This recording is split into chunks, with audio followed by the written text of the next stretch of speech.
आपण बदलापूर मधलं ही दृश्य बघतोय, पोलिसांवर लाठीचार्ज करण्यात येतोय। तिकडे जी आंदोलक जमलेले होते त्या आंदोलकांना तिकडून हिसकावून लावण्यात येते। आंदोलक पोलीस लाठीचार्ज करतात ही दृश्य आहेत बदलापुरातली ही लाईव्ह दृश्य आपण बघतोय। पोलिसांकडून लाठीचार्ज केला जातोय। आंदोलक गेल्या 10 तासांपासून या ठिकाणी आंदोलन करत होते आणि त्या ठिकाणी आता आंदोलकांवर हा लाठीचार्ज करण्यात येतोय। आपण ही लाईव्ह दृश्य बघतोय।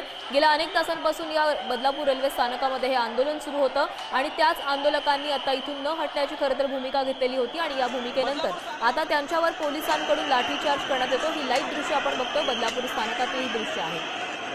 तर पोलिसांकडून आता हा लाठीचार्ज करण्यात येतो। याआधी देखील पोलिसांकडून अश्रुधुराचा मारा करण्यात आलेला होता जेव्हा आंदोलकांकडून दगडफेक करण्यात आलेली होती।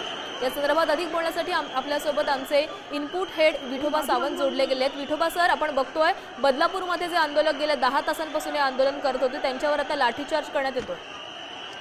असं दिसतंय की सकाळी 9 वाजल्यापासून साधारणतः आंदोलक या रेल्वे स्थानकात बदलापूर रेल्वे स्थानकात रुळावर ठिय्या मांडून बसले होते। पोलिसांनी अत्यंत संयमाने ही परिस्थिती सगळी हाताळली होती।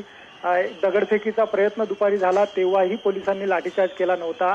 पण आता रेल्वे बंद आहे। चाकरमानी जेव्हा सकाळी जे गेलेले असतील मुंबईच्या दिशेने त्यांना घरी परतायचं आहे, अशा वेळी जर रेल्वे बंद असेल तर त्यांना अडचण होणार आहे घरी पोहोचण्यासाठी। सकाळपासून अनेक गाड्या रद्द केलेल्या आहेत, अनेक गाड्या डायव्हर्ट केलेल्या आहेत लांब पल्ल्याच्या। संध्याकाळी अनेक गाड्या सुटणाऱ्या असतात आणि आज दिवसभर समजूत काढण्याचा प्रयत्न पोलिसांनी केला। त्यानंतर एक तासभर मंत्री गिरीश महाजन यांनी प्रयत्न केला, पण आंदोलक हटायला तयार नव्हते। त्यामुळे गिरीश महाजनही परत गेले अयशस्वी प्रयत्न करून।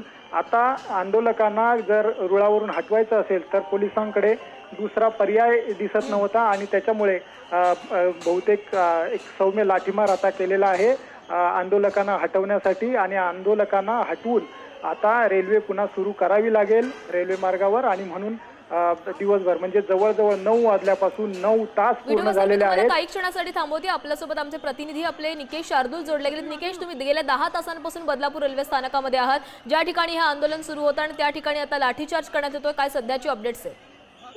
नक्कीच पोलिसांनी या आंदोलकांना पांगवण्यासाठी सौम्य लाठीचार्ज केल्याच्या नंतर आता पुन्हा एकदा आंदोलकांकडनं दगडफेक सुरुवात झालेली आहे। आंदोलकांकडनं रेल्वे ट्रॅकवरती जे काही पोलीस होते, बंदोबस्तासाठी जे पोलीस होते त्यांच्यावरती आता दगडफेक केलेली आहे। यामध्ये अनेक पोलीस कर्मचारी जे आहेत ते जखमी झालेले, त्याचबरोबर काही आंदोलक देखील जखमी झालेले आहे।